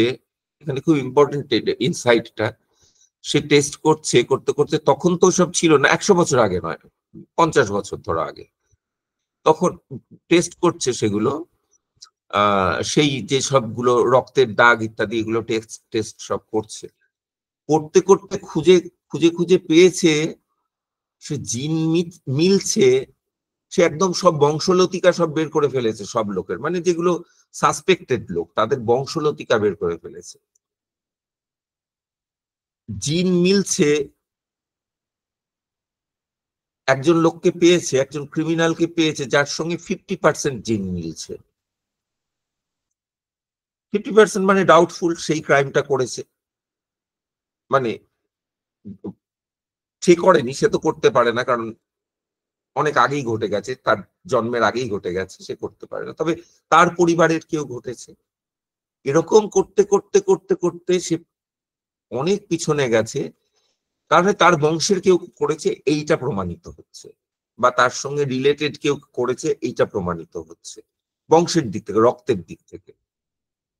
খুঁজতে খুঁজতে যাচ্ছে, কত দূর যায়, এরকম করতে করতে, আবার বংশ তো ওরকম হয় না, এর বাবা ওর বাবা ওর বাবা এরকম করেই তো বংশ হয় না, তাদের তো আবার ছেলে, তাদের বংশ হয়ে যায়, তাদের বংশ হয়ে যায়, এরকম, যার জন্য বলা হয় ফ্যামিলি ট্রি, ওই গাছের শিকড়ের মতন অনেক দিকে ছড়িয়ে পড়ে। এই ওই অন্য শিকড় গুলোও দেখতে হচ্ছে যে এক শিকড়ে গিয়ে মিলছে, সেগুলো সেই করে করে গিয়ে আলটিমেটলি, আমি পুরো গল্প বলছি না, আলটিমেটলি গিয়ে খুনিকে ধরে ফেলেছে, সেই খুনিকে একদম আইডেন্টিফাই করে ফেলেছে যে এইটাই খুনি, কারণ ও হতে পারে না, ও হতে পারে না, ওর সাথে এত পার্সেন্ট, ওর সাথে এত পার্সেন্ট ইত্যাদি করে এই খুনি ধরে ফেলেছে। তাহলে চিন্তা করো জিনগুলো কত আলাদা হয়, কিন্তু যদি ক্রিয়েশন থিওরি হয়, আমাদের জিনগুলো এক হতো সব।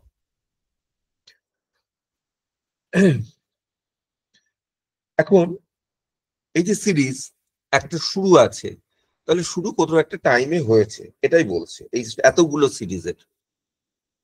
অনেকগুলো সিরিজ, বৌদ্ধরাই ঠিক বলেন, অনেকগুলো সিরিজ আছে। একটা সিরিজ ওরকম একজন ঠিক করলো, ওই ব্রহ্মা একটা ডিম পারলো, ডিমটা 2 ভাগে ভাগ হলো, একটা পুরুষ হলো একটা নারী হলো, তাহলে সব জিন এক হয়ে গেল। কিন্তু বৌদ্ধরা অনেক ভালো বলে, মানে এর থেকে ভালো বলেন, বেস্ট থিওরি বলছি না, এর থেকে ভালো বলেন যে আলাদা আলাদা, ওগুলো আলাদা আলাদা সিরিজ। ওইটা বলার জন্য আমি বলছি এখানে আলাদা আলাদা সিরিজ।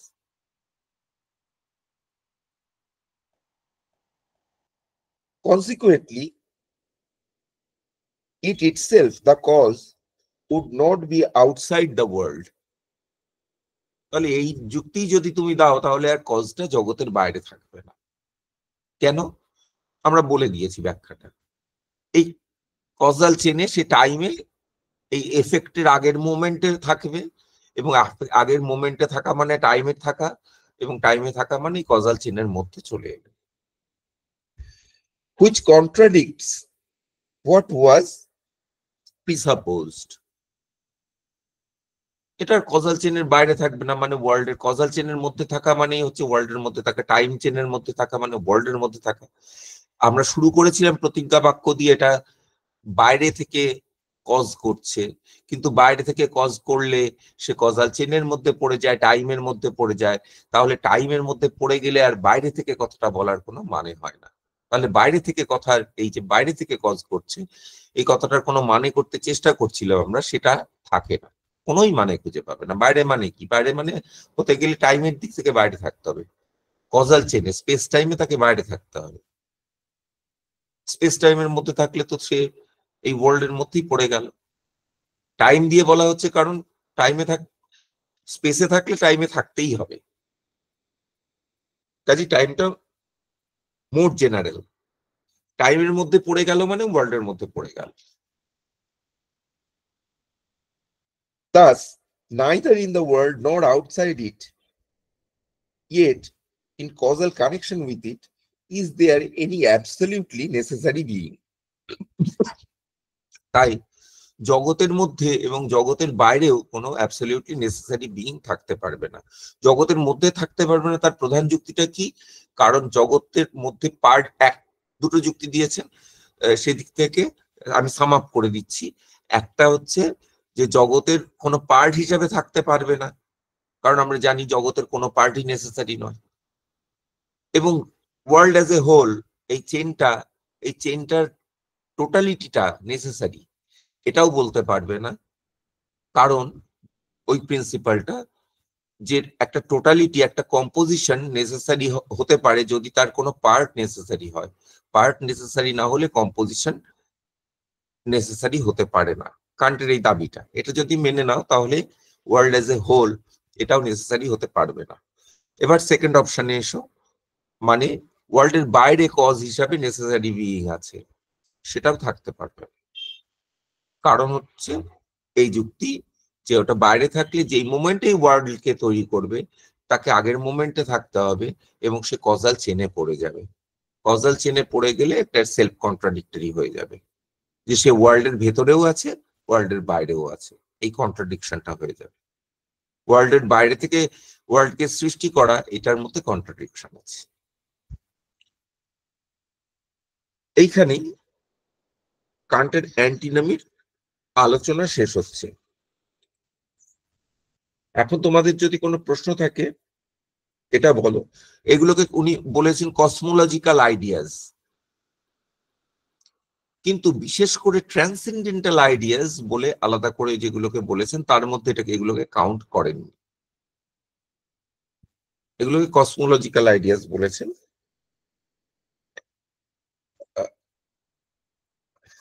এবং কান্ট যেখানে গডের এক্সিস্টেন্সের কসমোলজিক্যাল আর্গুমেন্ট বলবেন তার সঙ্গে এটা, এগুলো রিলেটেড।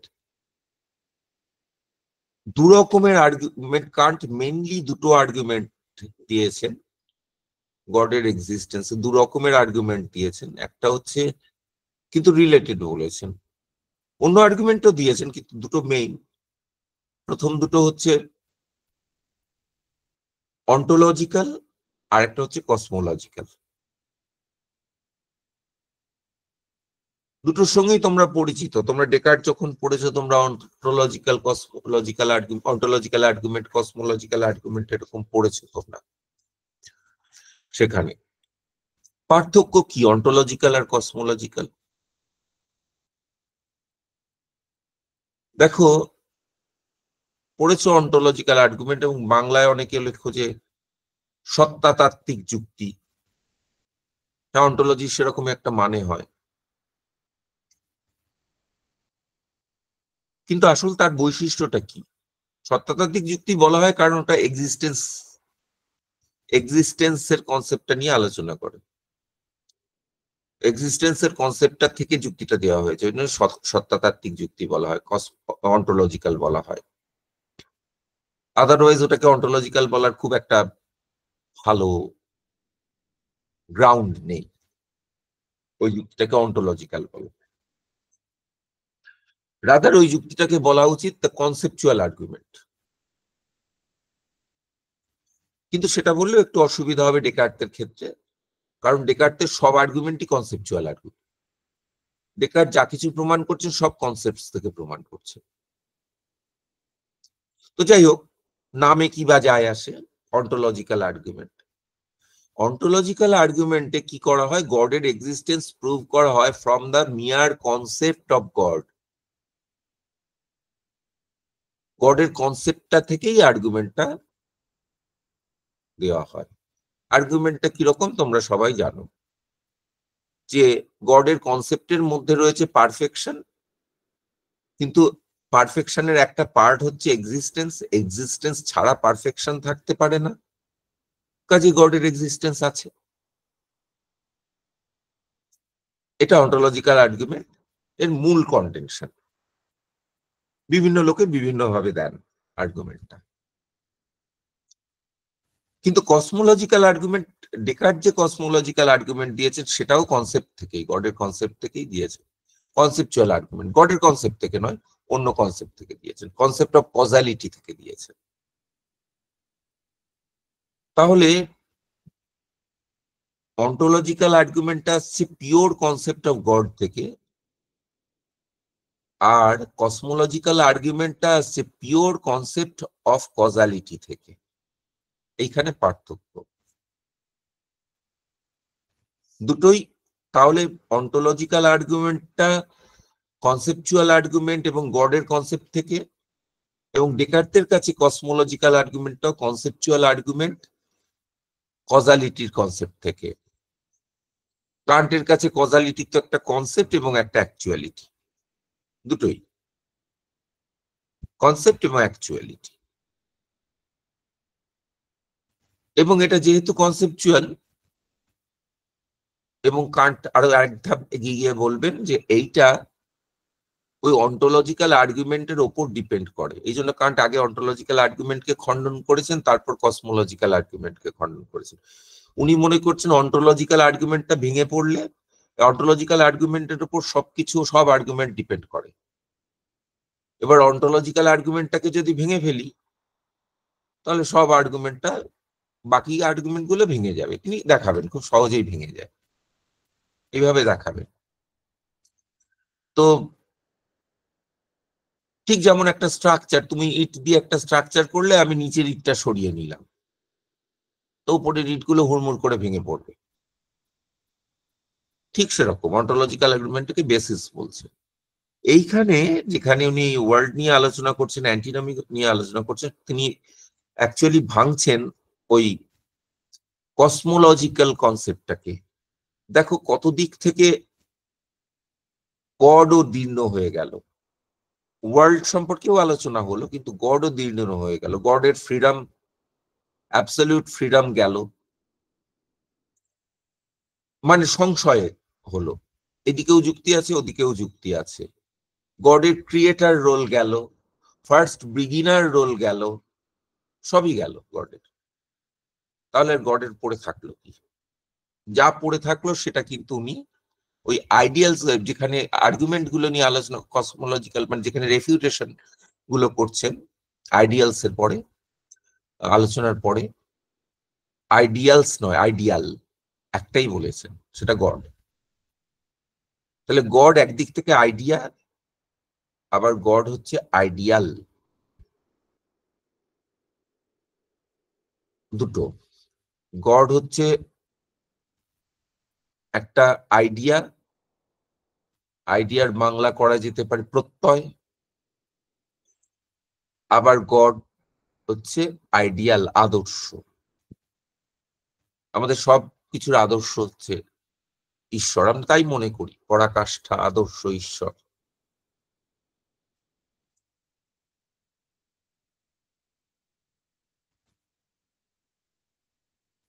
কিন্তু ঈশ্বর আদর্শ সেটা মনে করা হলে অনেকেই মনে করেন যে ঈশ্বর তো ঠিক মানুষের মতো নয়, যা মানুষের মতো নয় তা আমার আদর্শ, টেবিলটা আমার আদর্শ, ঘাতিটা আমার আদর্শ, এরকম তো বললে খুব একটা মানে হয় না। তাই জন্য অনেক ধর্মে বলা হয় যে আদর্শ, যেমন খ্রিস্ট ধর্মে বলা হয় আদর্শটা কে, গড আদর্শ। হ্যাঁ, বললে একটা অর্থে বলতে পারো, কিন্তু গডকে তো দেখিনি, জানি না, ছুতে পারি না, তাকে ফলো করব কি করে? ফলো তো করা যায় না। মানুষের মতো হলে না ফলো করব?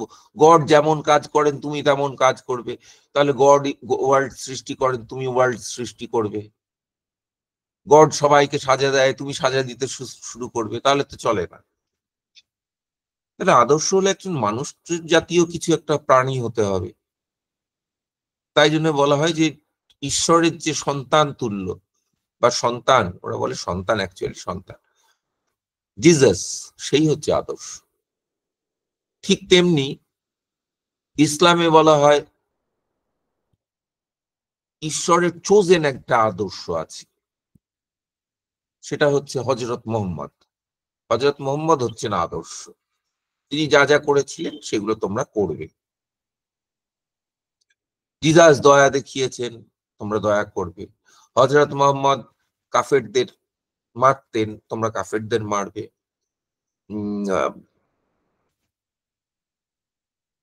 তেমনি হিন্দুদের মধ্যে আবার অবতারবাদ আছে।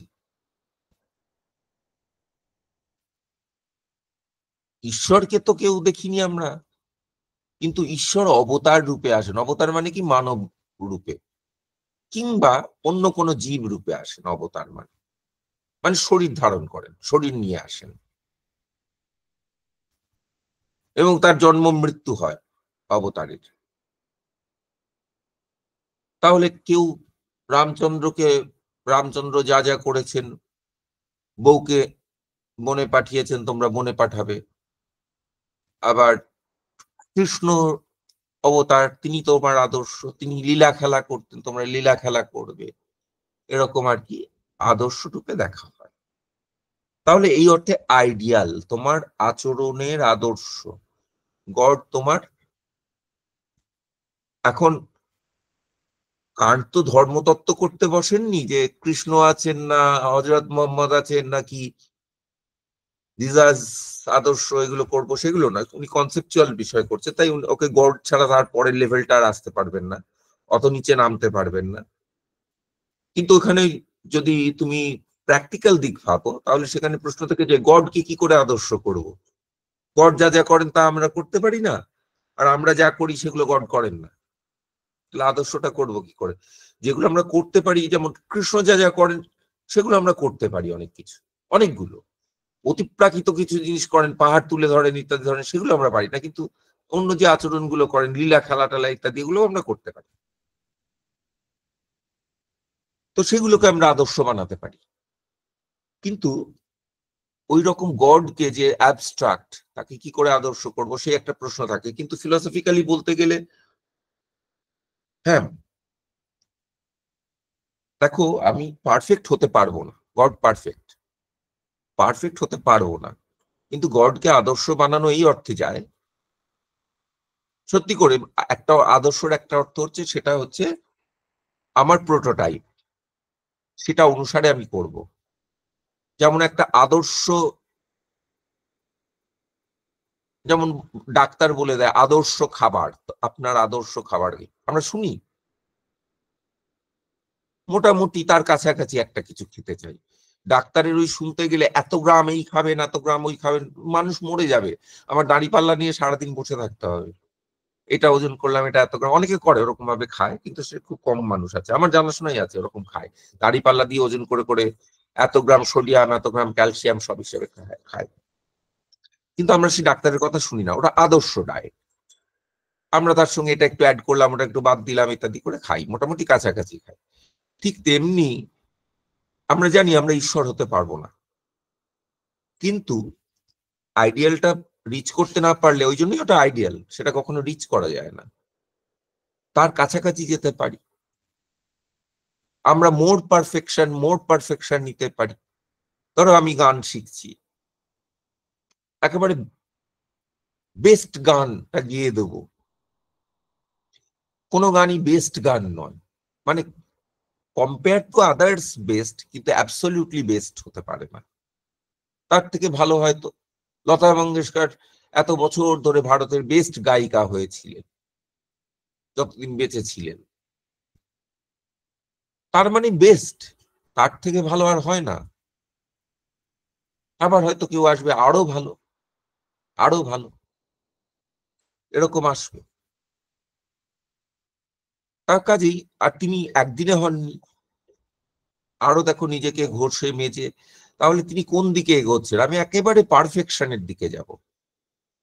আমি অনেক সময় দেখি এরা কিভাবে ক্রিয়েট করেন, এরকম যারা পারফর্মিং আর্টিস্ট, তাদের রেকর্ডিং গুলো বা ওই ওই সমস্ত ভিডিও গুলো দেখি, হ্যাঁ, যেগুলো আমাদের কানেই পড়বে, এরকম একটা সূক্ষ্ম ভুল হয়েছে, বলছে না না থামুন, আবার করি, আরেকবার করি, টেক করবার সময় রিটেক করি।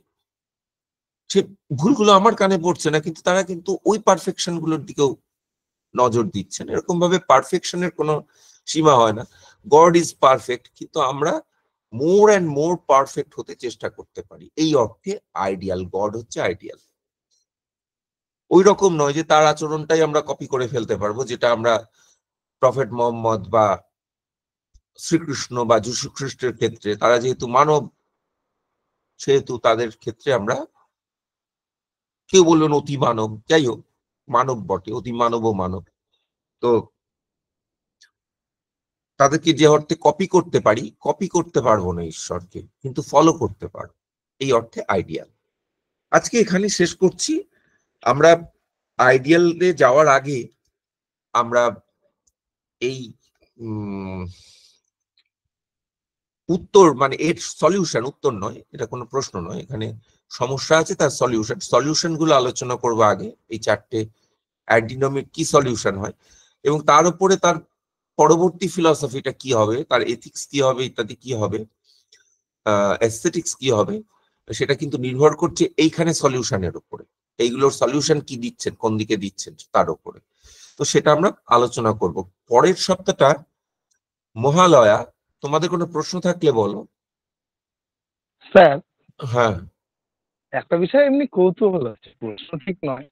এই যে আপনি বলছেন যে, মানে আপনি না, মানে এই কথাটা প্রচলিত, ঈশ্বর হচ্ছে পারফেক্ট, হুম, মানে পারফেকশনের চরম যে সীমাটা সেটাই হচ্ছে ঈশ্বর, হুম। মানে তারপরে আর মানে পারফেকশনটা তাহলে ফাইনাইট হইলো, পারফেকশন, হ্যাঁ, বলো, তুমি বলে না। পারফেকশনের স্পেকট্রামটা ফাইনাইট হলো। এবার ঈশ্বর যদি পারফেক্ট হয়, আমার প্রশ্নটা অন্য জায়গায়। আমরা দেখেছি যে দেখুন, মানে আমরা বিবর্তনের ধারা দেখেছি, মানে বিভিন্ন এজ এসছে, ড্রাগন এজ এসছে, তারপরে মানে মানুষের অনেকগুলো এজ এসছে, মানে মানুষেরই অনেকগুলো প্রজাতি, মানে অনেকবার এক্সটিংশন হয়েছে।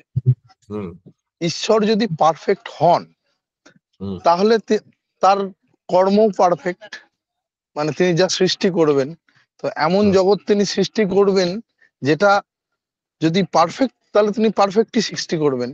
পারফেক্ট হলে তার আর ধ্বংস করার প্রয়োজন নেই। মানে বলা হয় যে ঈশ্বর সৃষ্টি করেন, মানে পারফেকশন থাকে না বলে আবার ওটা ধ্বংস করে আবার নতুন সৃষ্টি করে, মানে এটা থিওলজিক্যাল হুম। আন্ডারস্ট্যান্ডিংটা তো তাই। তো হ্যাঁ, বলো। তিনি যে জগৎটা সৃষ্টি করেছেন, সেই জগৎটা যদি পারফেক্টলি সৃষ্টি করতে পারতেন, তাহলে তো এক্সটিংশনের প্রয়োজন হতো না। মানে আমরা তো দেখেছি বারবার বিভিন্ন এজ এসছে, তো ঈশ্বর তাহলে পারফেকশনের এই যে স্পেকট্রাম, মানে উনিও ওই পারফেকশনের চরম সীমায় অবস্থান করেন না, এটা কি বলা যায়? মানে এরকম কি ভাবনা ভাবা যায়? দেখো এখানে তুমি একটা পেন্ডোরাস বক্স খুলে দিচ্ছ। হ্যাঁ, এখানে তুমি একটা অন্য ফিল্ড পুরো খুলে দিচ্ছ, যেটাকে বলা হয় থিওসফি। হ্যাঁ স্যার।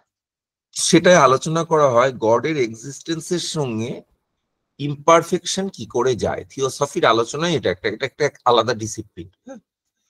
যেমন আমরা জানি ভারতে থিওসফিক্যাল সোসাইটি হয়েছিল যখন ভারতের স্বাধীনতা আন্দোলন চলছিল।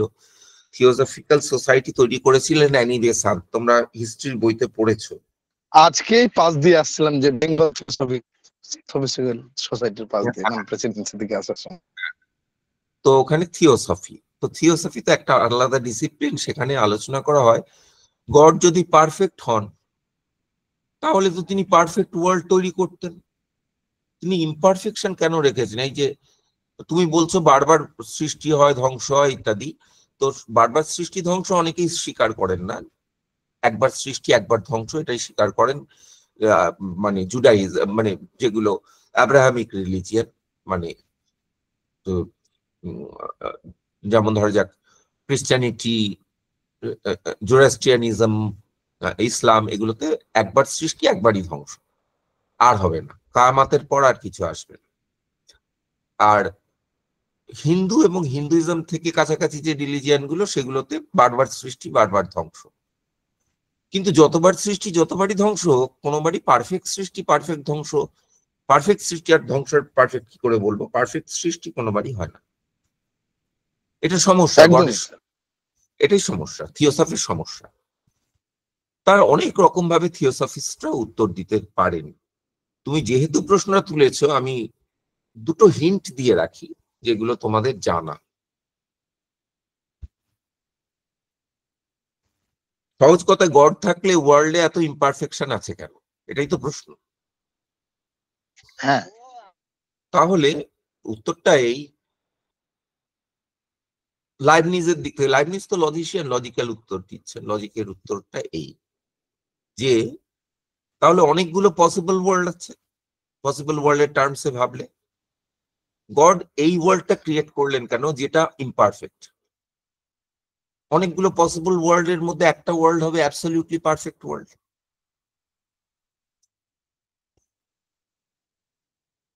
সেই ওয়ার্ল্ডটা গড ক্রিয়েট করতেন। লাইবনিজের উত্তর হচ্ছে এটা হচ্ছে বেস্ট পসিবল ওয়ার্ল্ড।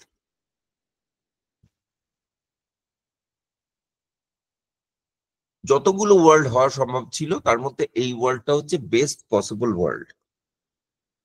এখন এখানে লাইবনিজের উত্তরটায় হলো একটা উত্তর, এটা যদি বেস্ট পসিবল ওয়ার্ল্ড হয় তো গড বেস্টটাই সৃষ্টি করেছেন, আর কোনো কম্বিনেশন বেস্ট পসিবল ওয়ার্ল্ড হয় না। মানে এরকম একটা ওয়ার্ল্ড তো সৃষ্টি করতে পারেন না গড যেটার মধ্যে কন্ট্রাডিকশন আছে, তাহলে নিজেকেই নিজে কন্ট্রাডিক্ট করবে। এটাকেও একটা ওয়ার্ল্ড ভাবা যেতে পারে যে ওয়ার্ল্ডটা সব কন্ট্রাডিক্টরি, পি আছে নট পি আছে, কিউ আছে নট কিউ আছে, সেই ওয়ার্ল্ডটা গড সৃষ্টি করতে পারেন না। কারণ হচ্ছে তাহলে নিজেই নিজেকে কন্ট্রাডিক্ট করবে। তাহলে পসিবল ওয়ার্ল্ডের মধ্যেই সৃষ্টি করতে হবে তাকে, তার মধ্যে এটা বেস্ট। কিসে বেস্ট, কেন বেস্ট, কোনো উত্তর নেই। উত্তরটা ভালো দিয়েছেন ইন্ডিয়ান ফিলসফাররা, বিশেষ করে নৈয়ায়িকরা। এই উত্তরটা দিচ্ছে, উত্তরটা এই ওয়ার্ল্ডটা কেন সৃষ্টি করলেন, কারণ তোমার কর্ম অনুসারে,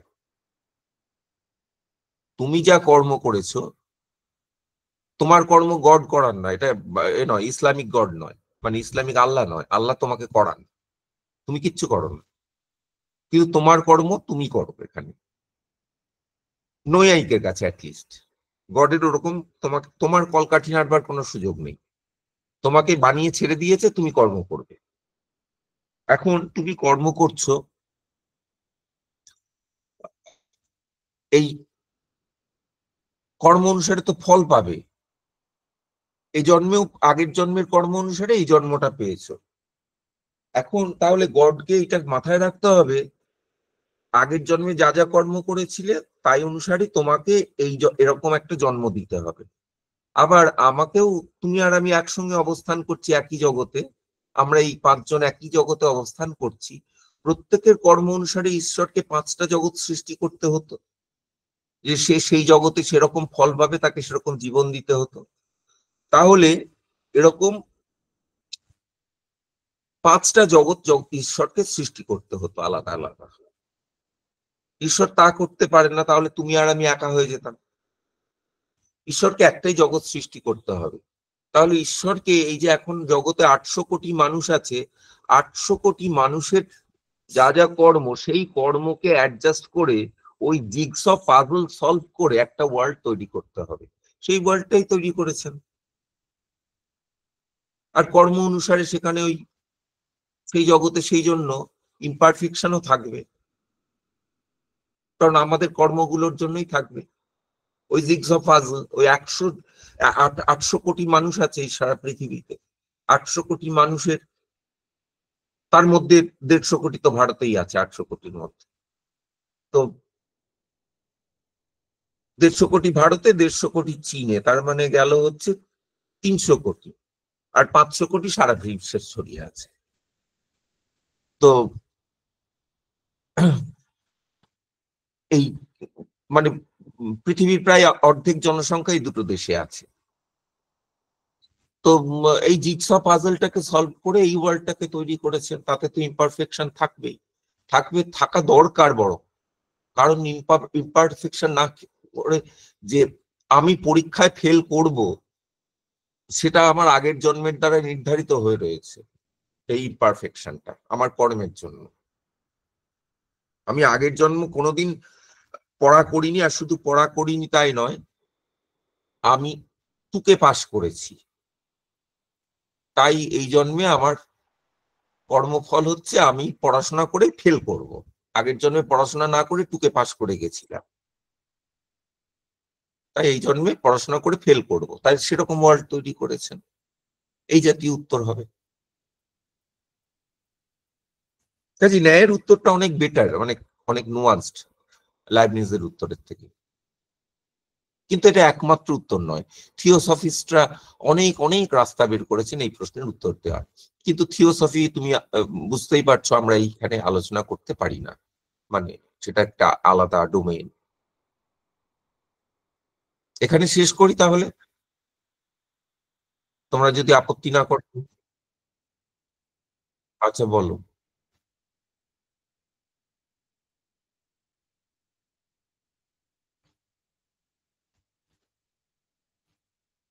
হুম হুম, অবশ্যই। এটা লজিক্যালি পসিবল। এটা লজিক্যালি পসিবল, এটা আমি বলছি না, এটা খুব কমন সেন্স। এটা লজিক্যালি পসিবল যে আমি লাফিয়ে 10 তলার ছাদে উঠে যাব। হ্যাঁ, এটা মানে পৃথিবীর বুকে আমি লাফিয়ে 10 তলার ছাদে উঠে যাব, কিন্তু নিচের থেকে। কিন্তু এটা লজিক্যালি পসিবল, এটা অ্যাকচুয়ালি পসিবল নয়, ইম্পসিবল। বলো।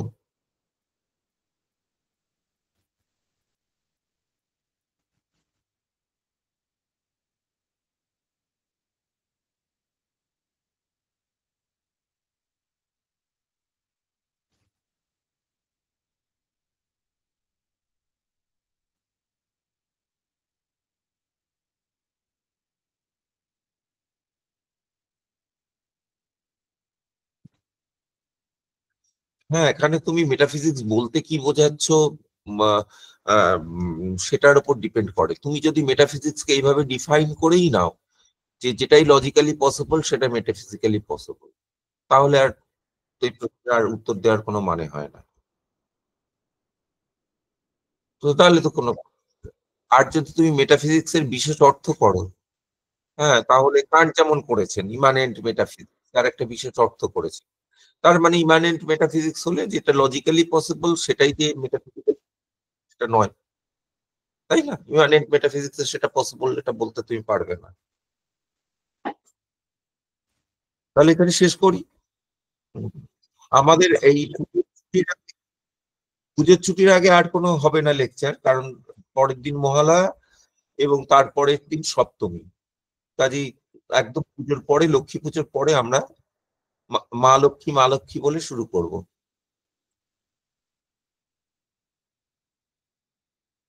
হ্যাঁ, তোমার পুজোর শুভেচ্ছা রইল সবাইকে।